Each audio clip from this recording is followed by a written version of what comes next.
Excellent. Welcome, welcome, welcome. Welcome to this CCAR webinar presentation. Actually, it's an extra presentation.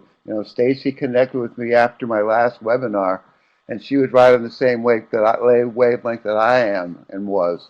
I just feel a part of my passion, and my way of taking my passion and create it into the power that's critical for me to feel less powerless is to share what I'm learning. Much of what I'm looking to share with you is a part of my most current journey, even though my most current journey has been a journey of 42 years in my recovery from alcohol, my recovery from stress, my recovery from racial identity stuff, my recovery from not necessarily feeling like I fit in the world. And what's more pronounced at this time in my life, especially given the nature of this virus that spends so much time in our heads and so much time in our media, what's been in my head even prior to this virus has been about the concept of transition. We talk about transform people, and yet when we talk about transformation, we're talking about a process that's fueled by, that's led by, that is created through a transition process. And think about where we are today, and think about where we'll be in our futures. Once we move through this particular crisis in our country, will be different. I played a couple of songs, one by Sam Cooke, said change is going to come, and the other by Michael Jackson talking about, the men and the women in the mirror. I don't know about you, but I'm spending more time in that mirror. It's not necessarily the mirror that reflects my reflection, but the mirror that has me with my thoughts and my thinking. And the mirror that puts me in a position where I'm realizing how important it has been for the connection that I don't have today. So in doing these webinars and doing these pieces, it's an opportunity for me to share what I'm learning. It's an opportunity for you to think about what you are experiencing in this transition through this crisis, through this pandemic.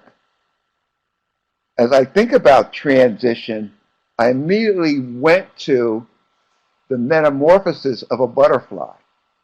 I've always been fascinated by butterflies. A lot of the writing that I'm doing now and the work that I'm doing is about butterflies and their transition. As you see, the title of this particular webinar, Stacy has condensed to Cocoon 1.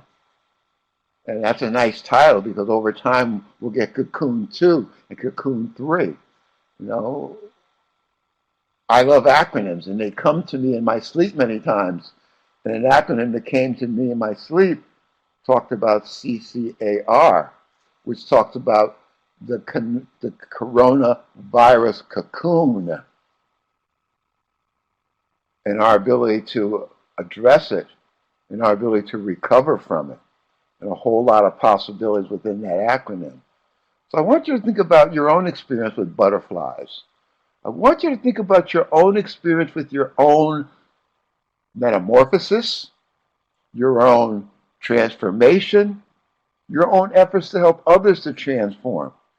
I'm hoping that a lot of what we'll cover over the next few weeks will help you to think about how to help yourselves and how to help other people.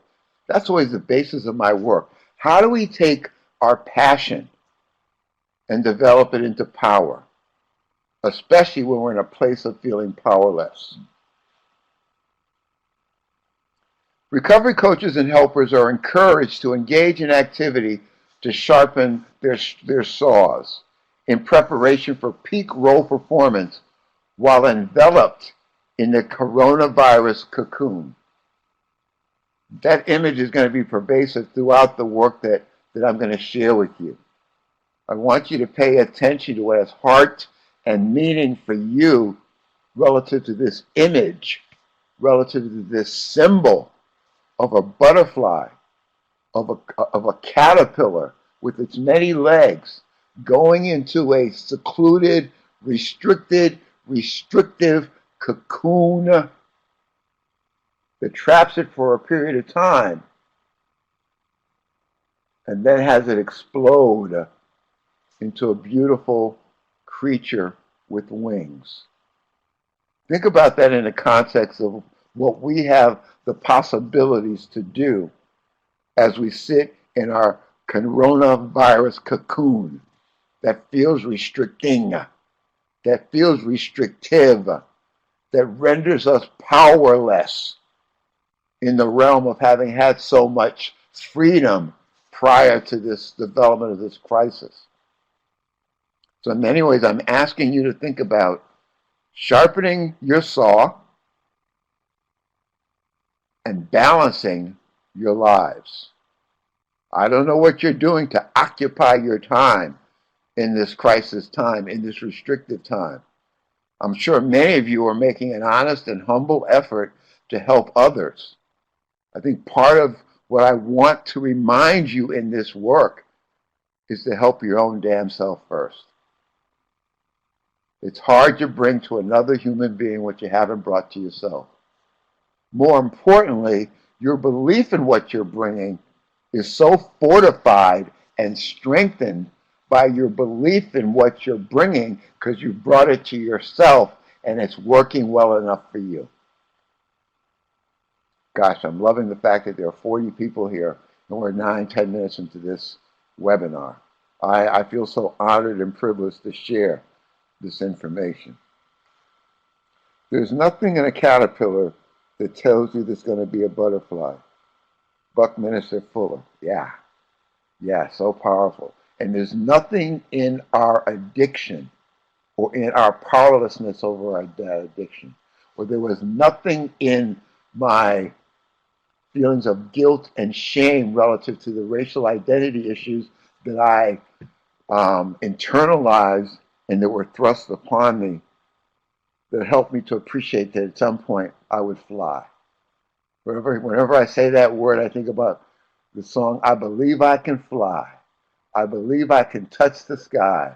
I think about it every night and day. I thought about it every night and day as I got drunk, as I isolated, as I lived in my self-inflicted cocoon of addiction and pain and fear.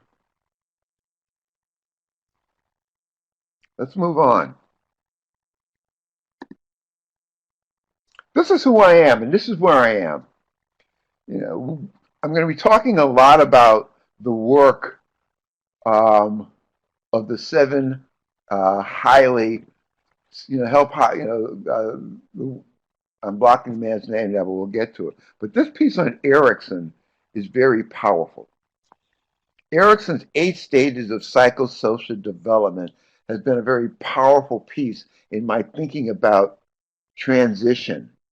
And the transitions that I think about primarily are helping my grandchildren transition through their own psychosocial development.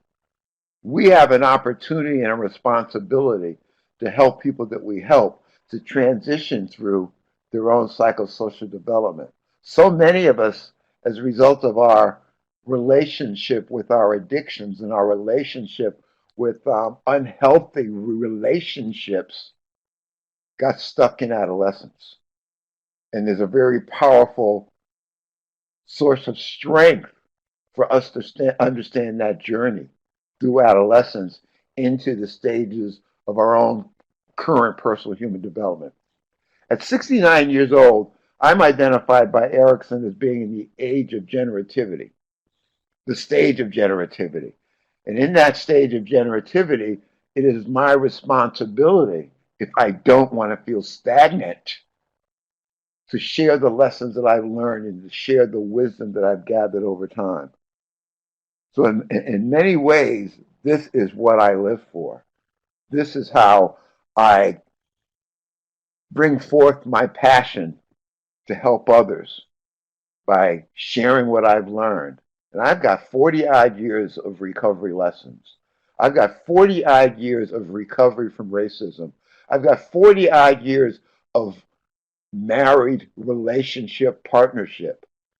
I've got about 30, almost 30 years of being a grandparent, which has given me a lot of wisdom.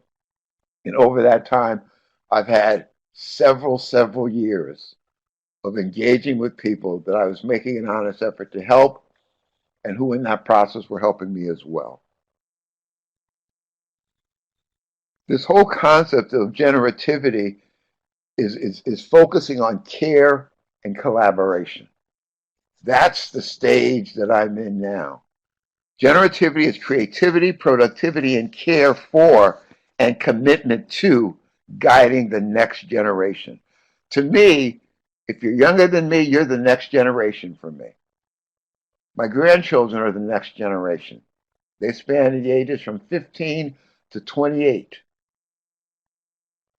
Generativity is realized through grandparenting, parenting, family work, coaching, and mentoring relationships. And for me, generativity is about leaving a mark on my world. And the way I'm delivering this information, and again, connecting it with the concept of transform people, help people to transform through helping transition. And much of what I'm doing is sharing with you what I'm learning about transition help and transition helping.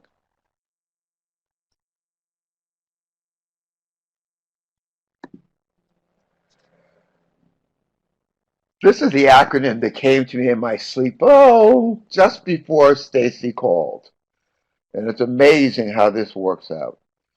I call this the coronavirus cocoon active renewal. We know about the coronavirus. It's the crisis that we're dealing with. I'm going to share more and more with you about this concept of a cocoon and the caterpillar and the butterfly and the cocoon. A key concept here is to be active and to actively renew ourselves, much as the butterfly actively renews itself in its cocoon. In the 7 Habits of Highly Effective People, Stephen Covey, whose name I just couldn't remember, because I didn't spend a whole lot of time reading Stephen Covey's work. I was busy looking at other philosophies and concepts. And yet, as I'm thinking about this whole concept of transition, I find myself drawn to Covey's work. And in his 7 Habits of Highly Effective People, he explains the 7th habit by using the analogy of a woodcutter. He said that a woodcutter has been sawing out in the woods for several days straight. As the days went by, the woodcutter noticed that his productivity was dropping. It was getting harder and harder to saw with each successive day. After all, the process of cutting wood dulls the blade. The duller the blade, the greater the effort that is required to keep sawing. The solution was for the woodcutter to stop periodically and sharpen the saw. What a powerful image.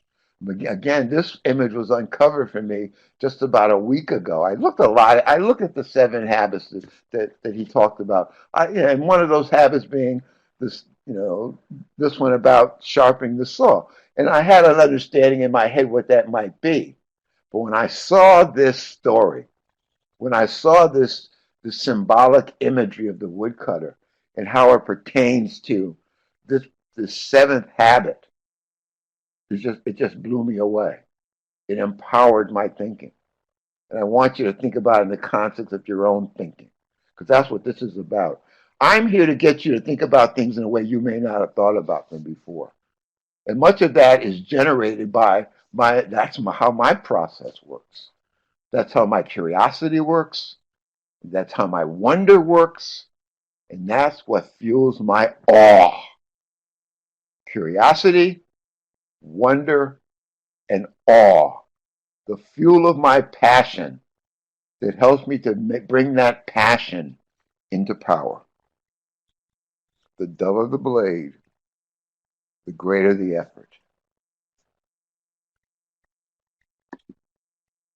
So think about this. And again, I would hope that you would either jot these questions down, get a copy of this webinar. And then the other thing I want to put out there, 4 slides into the presentation. Folks, I share this with my grandchildren. I share this with people that I'm making a humble effort to help. And I share this as a result of what I'm learning through it, and I'm sharing it so they can help me to know what they're learning through it. Illusions by Richard Bach says that learning is finding out what we already know. Doing is demonstrating that we know it. And teaching is reminding others that they know just as well as we do. We are all learners, doers, and teachers. So think about, what does sharpening your saw mean to you? And how do or might you stabilize, first stage of recovery, and deepen, second stage of recovery, our ability to empower our peak role performance as a result of sharpening your saw? And when we think about this concept of sharpening your saw, don't think about it just in doing it while you're in your coronavirus cocoon. Think about it as a way beyond the cocoon and an ongoing process that you now know will help you with the energy and the wherewithal to saw better. Sharpening my saw to me means practicing leadership skills. Yes. Yes, yes, yes.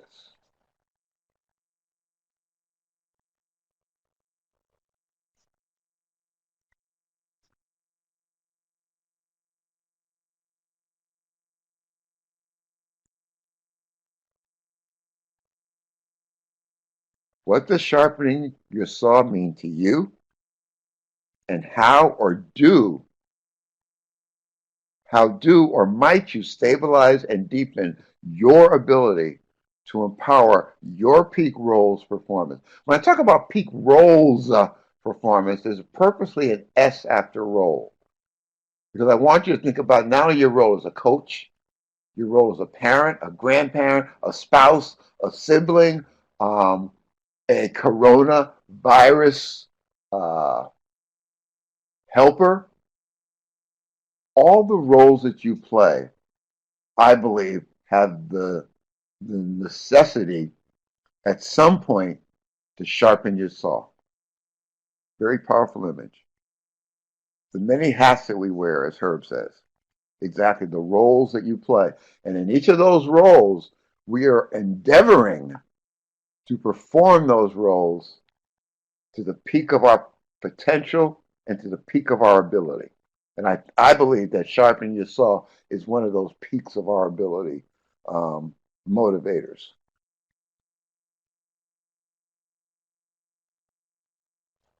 Using the 7 dimensions of wellness to alleviate the areas that I need to sharpen my saw. Right on it, Margaret. Right on it.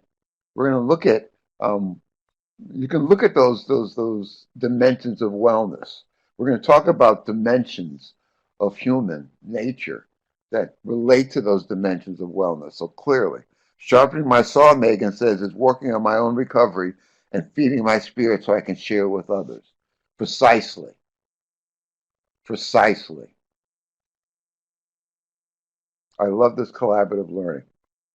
Learning is finding out what we already know, doing is demonstrating that we know it, and teaching is reminding others they know just as well as we do. We are all learners, doers, and teachers in the spirit of collaborating in our learning, doing, and teaching.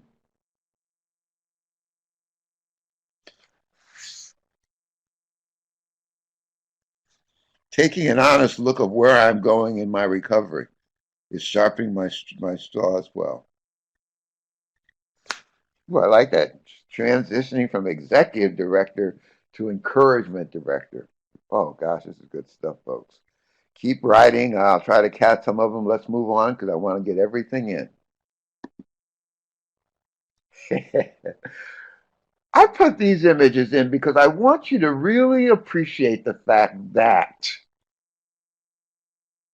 it's helpful to talk to our children and our adolescents about sharpening one's saw. If you look at that second image, it says, "The Leader in Me, 7 Habits of Happy Kids." Habit 7, sharpen your saw, which is having a healthy mind and body. What a powerful resource to share with a child, especially in this time when we're trying to find ways to most entertain the children that many of us are in our cocoons with. Sharpening the saw. Sarah, a social story for habit 7, sharpen the saw. And I put this in again because I want you to connect with the fact that sharpening the saw has application throughout the psychosocial development stages that we are embracing as we make our humble efforts to help others. Sharpening the saw is making self-care time a priority. Making sure that I save enough bread for myself each day. Oh, I love that bread image. Wonder bread. If you saw last week's webinar, you know that piece. So again, this information is valuable for children. I always encourage in my learning, doing, and teaching efforts that the people who are gaining information from these webinars or from these recovery coach performance support pieces that I do, as you gain this information, be focused on what you're taking away and teach someone else what you're learning. Here I'm encouraging you to teach children. I'm encouraging you to teach recoverees. I'm encouraging you to teach your spouses, your partners, who you may or may not be running out of things to talk about. Because when you teach something, you learn it twice.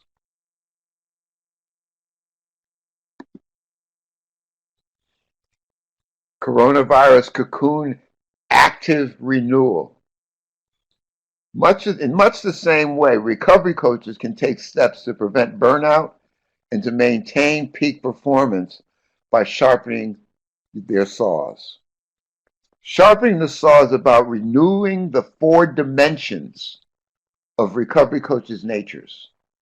Your physical dimension, your mental dimension, your social dimension, your emotional dimension, your spiritual dimension, and let's add another one so we'll have 6 dimensions, your professional dimension.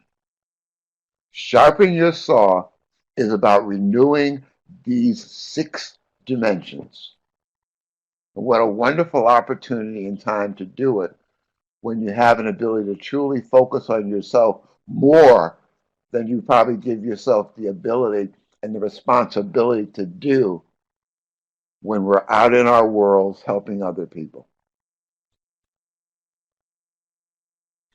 This whole concept of sharpening our saws as a way of renewing the dimensions of our human nature is making self-care a priority. It's an opportunity to practice self-care. It's an opportunity to identify occupations of self-care that will work for you in ways that will improve the quality of your life and your sense of well-being.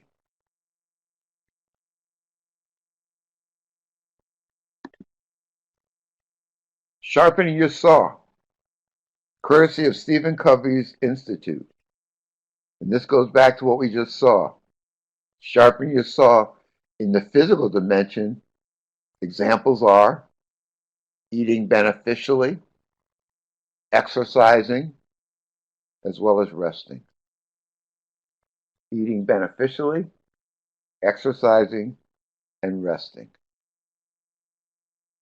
Social or emotional sharpening of your saw is about making social and meaningful connections with others.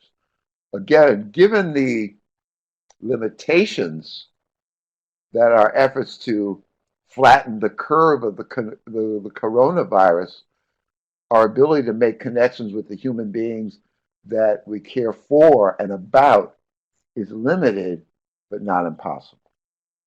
There are lots and lots of opportunities and avenues um, empowered by our ability to utilize the many tools that we have to be able to communicate with others. So our ability to make social and meaningful connections with others still exists. You sharpen your saw by taking responsibility to engage in those efforts, as much for the person you're reaching out to as well as for yourself, because that's sharpening your social and emotional saw. Sharpening our mental saws is what I'm offering, and we're offering you an opportunity to think about. Learning, reading, writing, and teaching. Those mental processes for me have been spilled out in learning life as it unfolds, living life as it unfolds, and leading my life as it unfolds. And many times having the privilege to help others to lead their lives as well. Learning, reading, writing, and teaching. Folks, what an opportunity to learn and read and write. I encourage I encourage us to keep journals, to keep memoirs, to write memos to ourselves, to write notes to ourselves that capture our experiences in not only living through this crisis, but also living through the recovery and the transition of recovery and the resultant transformation of recovery that we all are experiencing. I think beneficial eating is eating naturally, eating well, eating less junk food. You know, I'm a person who is living with heart failure, and for the last year and a half, I've been living with a left ventricle assist device that helps my heart to pump the blood that my body needs. And in that process, I've had to engage in what you might call a very beneficial diet, a beneficial way of eating. You know, at the top of that is reducing dramatically or not using salt, but it's also not using processed foods, and it's not engaging in fattening foods. You know, my diet is good enough. So I'm eating more beneficially. So for me, thinking about beneficial eating is eating in a way that benefits me physically, socially, and emotionally, mentally, and spiritually. And think about that in the context of how I'm sharing it. Sharpening our saw spiritually is spending time in nature, meditation, music, art, prayer, or service. Think about, for me, to be truly spiritual is to be truly human. And my spirituality is based in the connections that I make. And the connections that I make are with the people that I care for and care about, the organizations and the environments in which I engage my life in, the the connection that I have with the spiritual higher power that I choose to call God, which is good, orderly direction, which is getting over denial, which is grace overcoming dis-ease, which is a deity that I grew up as a child in the Baptist church um, discovering and understanding. The ability to slow down and embrace our relationships with self and God is a critical part of our spirituality. It's also a critical part of our emotional growth and development because it puts us in a position to at least trust in something beyond ourselves. And that puts me in a better position to begin to trust people who have demonstrated themselves to be trustworthy. spending time spiritually and sharpening our saw. The piece that talks about art, again, if you think about what we learn in the Recovery Coach Academy, the science and art of coaching recovery, sharpening your saw also can involve sharpening your wonder and sharpening your curiosity and sharpening your development of your art of recovery and your art of coaching recovery. Sharpening the saw, again, an image with children and showing what it brings to young people. Sharpening your saw is balancing, is that balance feels best. Think about the ability to give this information to a child. We have a responsibility to pass on early what we learned late. And think about how many of us are still trying to learn how to best balance our life and our time. So as we explore those possibilities, as we learn those lessons, as we gain that wisdom, teach your children, teach a child, teach an adolescent, so that they learn early what we're learning late. Balance feels best. And help them to begin to experience balance and have them help you to understand, how does it feel good when balance is in one's life? How does balance feel best to you? Grace overcoming dis-ease, grace or good orderly direction. And one other was getting over denial. I'm currently working on a PowerPoint that talks about acceptance is getting over denial. Think about that concept. When you think about the grieving process, and I bring up the grieving process because that's a part of me, in the PowerPoint that I'm developing, because when you think about the stages of the grieving process, it begins with denial and or shock. And the end of that grieving process is acceptance. So getting over denial is moving towards acceptance. Denial is denial. Don't even notice I am lying. Denial is denial. Don't even notice it's a lie. Denial is denial. Excuse me. Don't even notice I am limited. Think about that in the concept that we're talking about. Do not be limited in your willingness to sharpen your saw, especially after what you're learning today.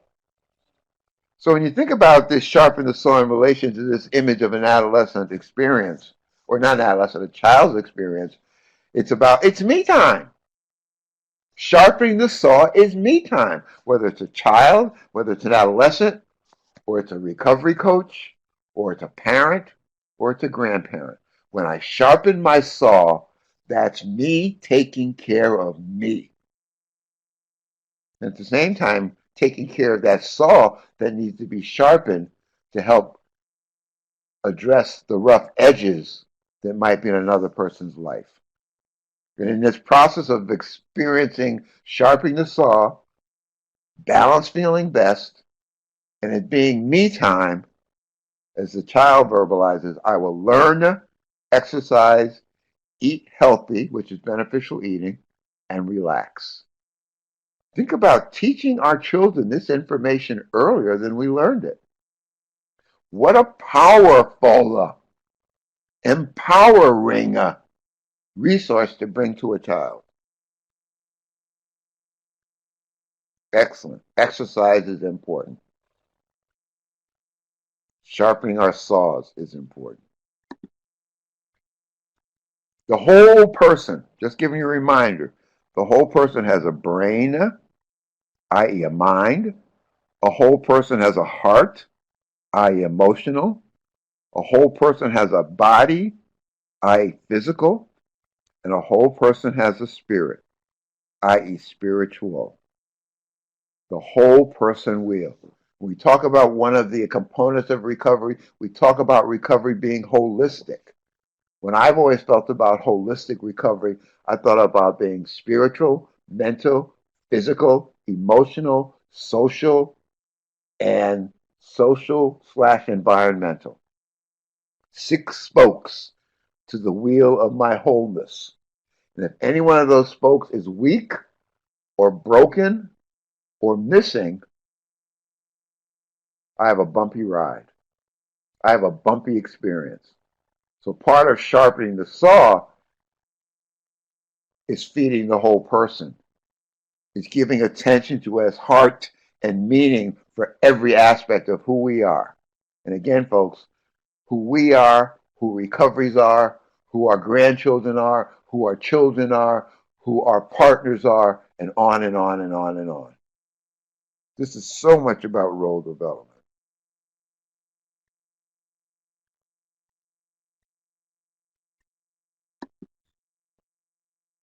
Pointers relative to sharpening the saw from Covey's work. Habit number 7 is what we're focusing on. Sharpen the saw. You sharpen the saw relative to your body through exercise, eating healthfully, sleep, rest, and relaxation. I like to talk about relaxation as recreation. We say recreation, but I emphasize it by saying recreation. Sharpening the saw by recreating ourselves. Sharpening the saw has heart. That's the emotional dimension. Someone mentioned, I think it was Megan mentioned earlier, the 7 dimensions of wellness. This is what that is, just in a different way of talking about it. Through our emotional dimension, we build versus destroy relationships. We give service through our passion to give back. We laugh, I hope, and we love, I hope. Part of my heart's work is to care as well, especially the attitude of care. For me, care is paying attention to it as heart and meaning for me and the people I care for and I care about. I talk about the left ventricle assist device that keeps me out of the hospital and that keeps my heart pumping is called HeartMate 3. The people who continue to sustain me throughout the course of my living with heart failure, I call my heart mates. I'm experiencing 42 heart mates, actually 43 heart mates at this point in time, because you are feeding my passion to give back, because you are feeding what has heart and meaning for me. So I've got this mechanical device called the HeartMate 3, which is a left ventricle assist device, and I've got this spiritual, emotional dimension called the people in my life, called the spiritual connections that work for me day after day after day. Sharpening the saw through our minds is the mental dimension of sharpening the saw. Habit 7. Reading, educating ourselves and others, writing, and learning new skills. I hope these webinars that Stacy and I are offering are giving you an opportunity to be educated, to read some things, hopefully in the questions that are being asked, to write some thoughts down as they impact you, as they affect your own thinking, your own mindsets.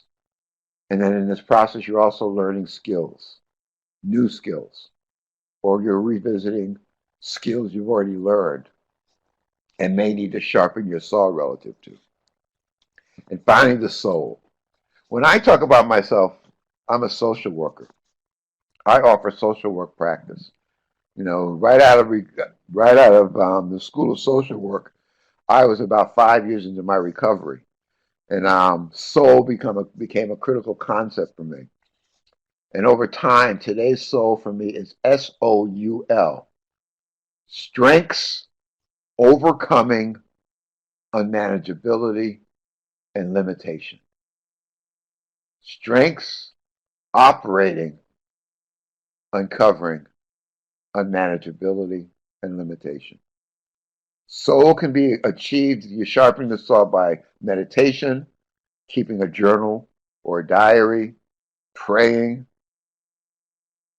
taking taking in quality media, like 12-step, 12-step AA books, or books that feed your spirit, books that feed your spiritual nature. Another piece that I'm working on is is helping people to explore what I've learned from Illusions by Richard Bach. This is a book that I read for the first 25 years of my recovery process. I read it at least once a year. That book fed my spiritual self to the point that it's a major part of the science that that crafts my art in the work that I do to help others. So sharpening the saw is body, mind, heart, and soul, and the components that those bring on. Coronavirus cocoon active renewal. The blessing in the curse of the coronavirus crisis is that the social distancing and the disconnections that the response to the pandemic demands has restricted recovery coaches into involuntary cocoons that offer the opportunity for coaches' renewal in the form of self-reflection and self-discovery that we hope will be supported by CCAR's multidimensional education opportunities, including this piece, which we hope will be offering once a week versus once a month, which is the coronavirus cocoon active renewal process. These are webinars and performance support efforts that I've developed and am delivering in a humble effort to help you to learn, live, and lead power. The power of education. Education is empowering. And I hope I offer you education that gets you to think about things in a way that you haven't thought about them. They'll be a part of your own personal empowerment process and gives you the capacity and the ability and the willingness and the opportunity and the blessing to pass it on. The coronavirus cocoon active renewal learning collaborative.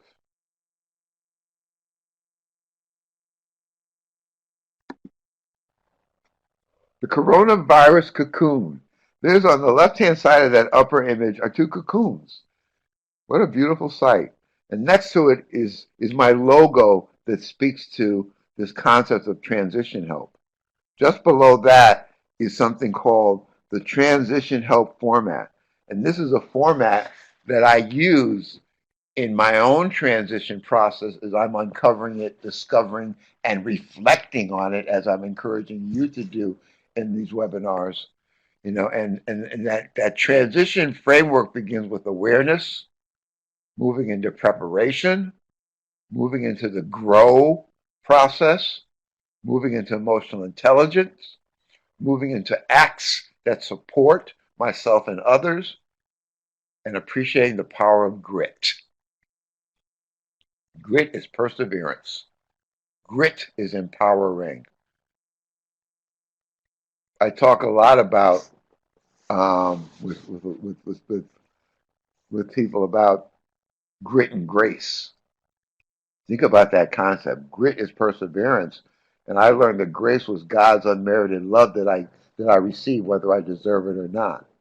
And the combination of grit and grace, I can't go wrong.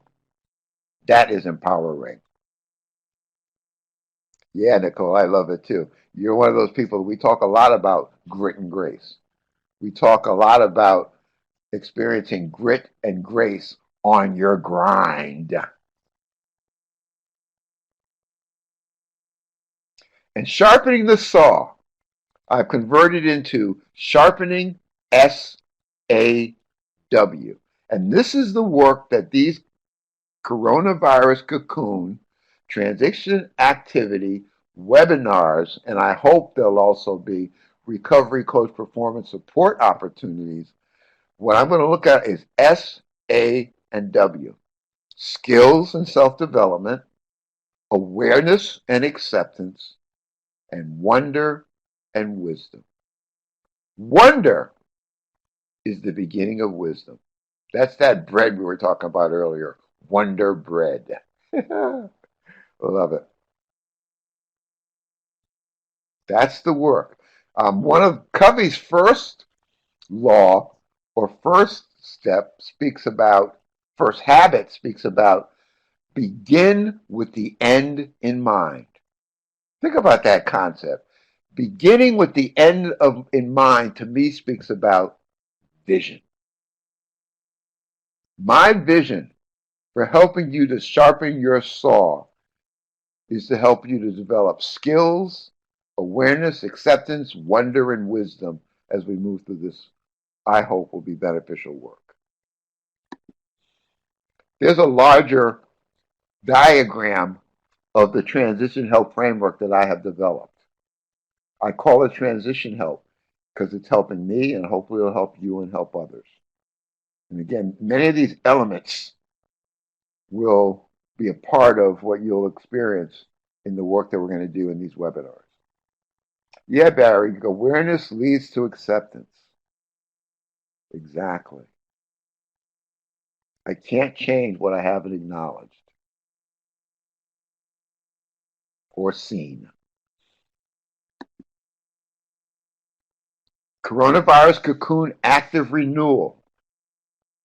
These webinars and performance support efforts will provide you, coaches, with empowerment through education through following the awareness and assessment resources that I'm going to offer you.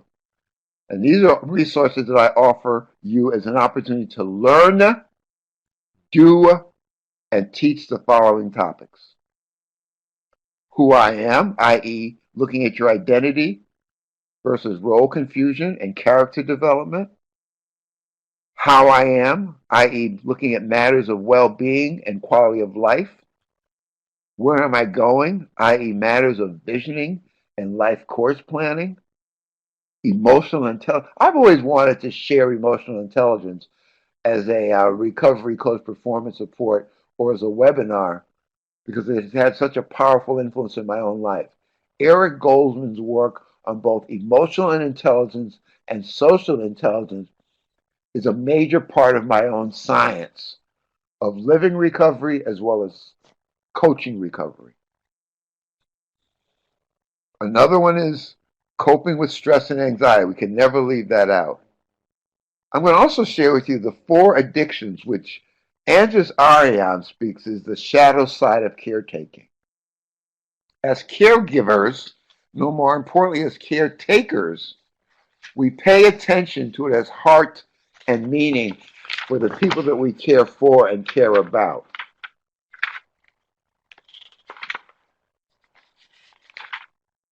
It's opening ourselves up to love, gratitude, acknowledgement, and validation. The way of the caretaker paying attention to it as heart and meaning is about love. When she talks about the 4 addictions, the 4 addictions are the shadow side of love, the dark side of love. And in many ways, that's what alcohol was for me. That's what my addictions to people, places, and things related to my relationship with alcohol were. So those 4 human addictions I find are very powerful, and I can't wait to talk to you about them. The Cycle of Life, a video by Don Coyes, speaks to recovery and personal development. For a preview of that, you can go to YouTube and look up Cycle of Life by Don Coyes, and you'll get the complete video. Very powerful. Very powerful. Parenting and recovery is another role development activity piece that I want to share with you. And finally, looking at spiritual bankruptcy and spiritual awakening is going to be a part of the work that I'm going to share with you.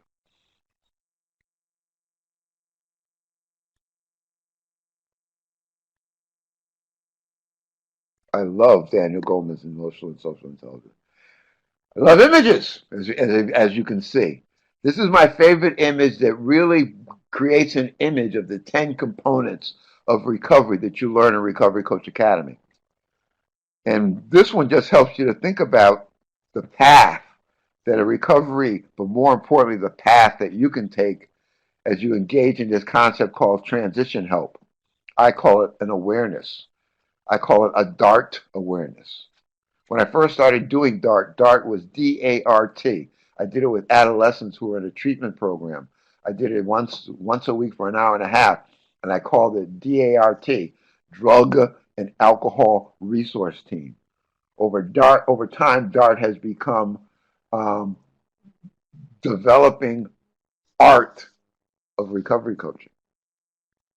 Or DART can be the art. And what I'm asking you to think about is how do you help self-directed transition? Let me give you a hint.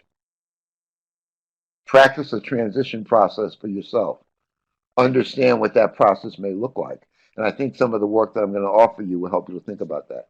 And if you look at this image and you see the backpacker, the hiker at the beginning of the image, on top of it says, under it says, begin here. And that's where we're going to begin next week when we come together at 4 o'clock next Wednesday.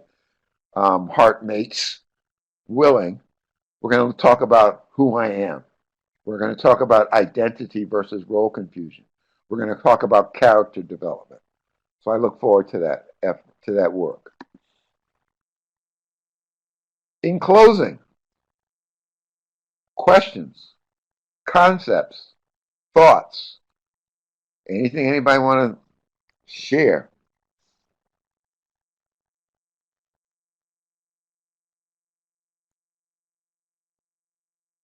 Am I Johnny Bookworm, John?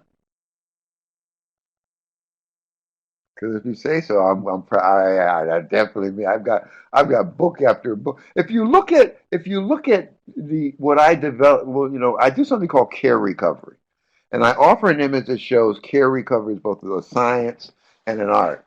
And much of the science that has created care recovery have been powerful books that I've read that help along the way. Illusions being one of those. Goldman's work on emotional intelligence being another. Andres Arian's work on the fourfold way of living as being another.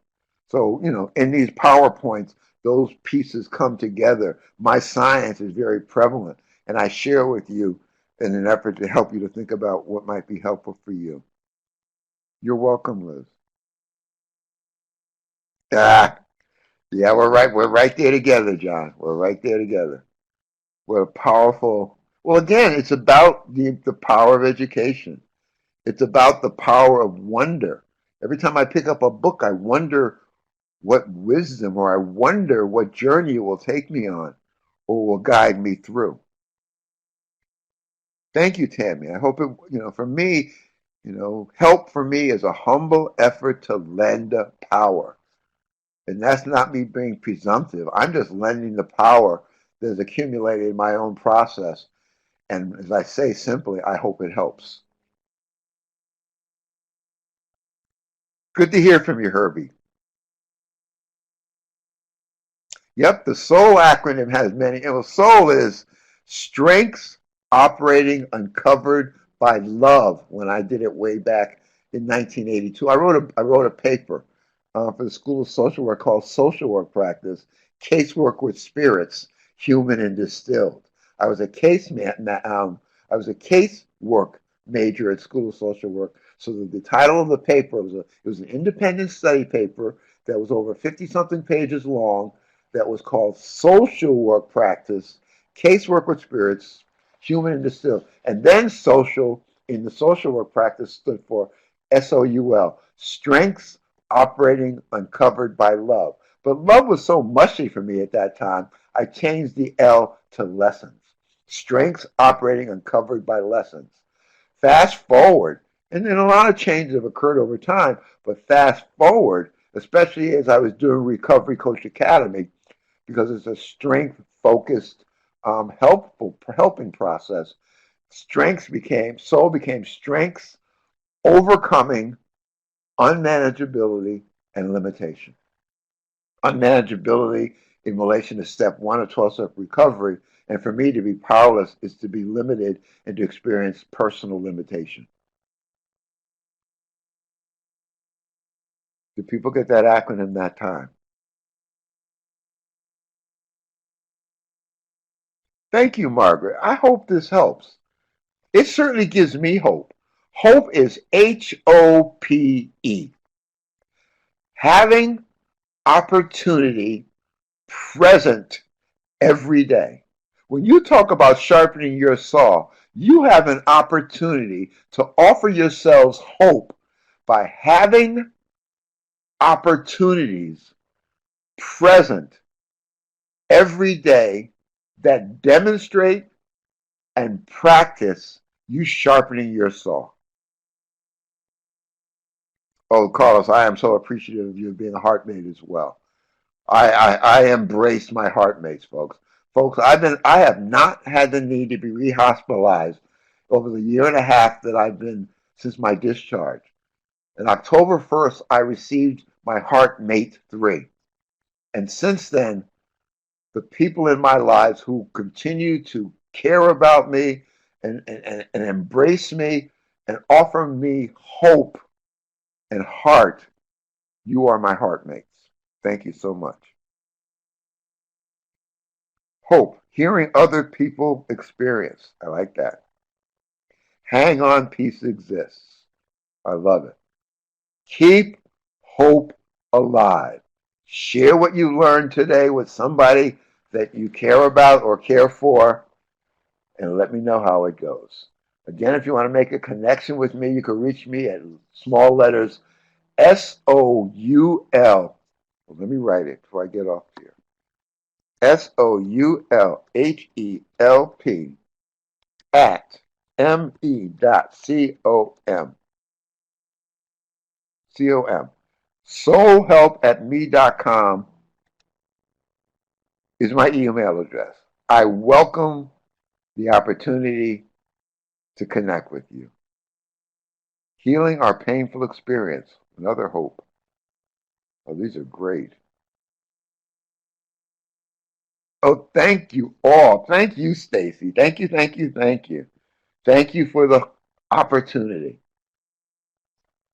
You know, it's fueling me. Thank you, folks. Be well.